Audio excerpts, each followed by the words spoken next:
Un but partout entre Lille et les Girondins de Bordeaux. But de Kavenaghi à la 28e minute de jeu. Égalisation de Bastos à la 31e. Et une première mi-temps certes serrée, mais avec pas mal de choses à dire, à voir. En tout cas, ça doit être encourageant pour Rudy Garcia et ses Lillois. Oui, un match, une mi-temps qui a eu du mal à démarrer. Il y a eu 20 minutes, un petit peu un round d'observation avec très peu d'occasions d'un côté et de l'autre. On va laisser la parole à petit Luc qui auprès de Fernando. Gourcuff. Ouais, c'est pareil. Il me disait en antenne que c'était difficile, il n'y avait pas beaucoup d'espace. Hein. Ouais, bah c'est ça. Ils nous attendent un petit peu et après, entre leur défense et leur milieu de terrain, il n'y a pas beaucoup d'espace et c'est difficile pour jouer. C'est difficile de nous trouver, nous les milieux de terrain, dans les intervalles. Donc ça fait un match où il y a beaucoup de longs ballons, beaucoup de duels et c'est pas forcément nos qualités. Donc il va falloir essayer de jouer plus avec nos qualités. Pourtant vous avez mené 1-0 mais vous n'avez pas su garder le score plus longtemps. Ça aurait été important pour les faire douter encore un peu plus parce qu'ils doutaient les Lillois. Ouais, c'est sûr, on connaît leur situation en ce moment. Ils n'ont pas eu de chance notamment contre Rennes. Donc voilà, c'est bête d'avoir pris un but tout de suite, quasiment sur l'engagement après avoir marqué un but. Donc, pourtant, on sait qu'à chaque fois, quand il y a un but, il faut faire attention aux 5 minutes d'après. Parce qu'inconsciemment, il y a souvent du relâchement. Et bon, ça a été le cas cette fois-ci. On voit que votre père, il est entraîneur, hein, Johan. Vous avez retenu la leçon. Ouais. Allez, Johan Gourcuff qui retourne à toutes enjambées au vestiaire pour la mi-temps. On va revoir les principaux temps forts de cette première période. Ça va très bien débuté pour les Lillois avec d'entrée une occasion d'abord pour Aubragnac et puis on le verra dans la foulée pour Robert Vitek. Superbe ballon de Rio Mabouba pour Aubragnac, un contrôle un peu long.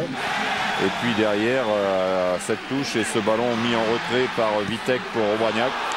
Malheureusement sur le pied droit et un ballon dévissé. Mais un très bon début lillois là, dans ces 2 premières minutes. Derrière, ça a été un peu plus laborieux là, pendant un certain temps. Le Bordelais qui, vous l'avez souligné, était assez poussif en début de partie, ont un peu laissé les Lillois jouer avec cette balle, mettre du ballon.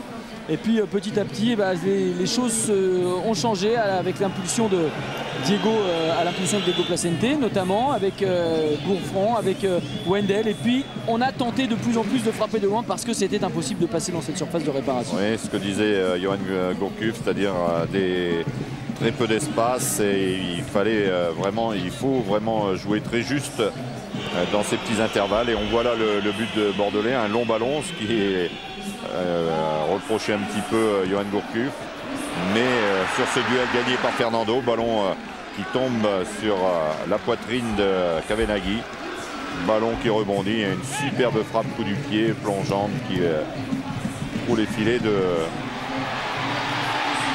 Malucci. Puis très vite, quasiment dans la foulée, 3 minutes en fait après l'ouverture du score, cette longue balle à destination de Michel Bastos qui emmène ce ballon de la poitrine, qui bat Jurietti et puis derrière bat aussi Ulrich Ramé. Ouais, on voit ce ballon donner dans la profondeur et puis cet appel intérieur de Bastos et ce petit plat du pied croisé pour tromper Ulrich Ramé et donner l'égalisation aux Lillois. Ballon qui passe entre les jambes de Jurietti.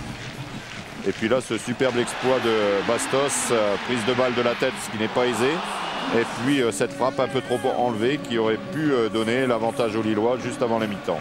Avec malheureusement la possibilité, Vitek qui était dans l'axe parce que les 3 défenseurs bordelais avaient cristallisé leur attention sur Michel Bastos. Des Bordelais qui vont répondre aussi en fin de partie, de première période, par cette frappe déjà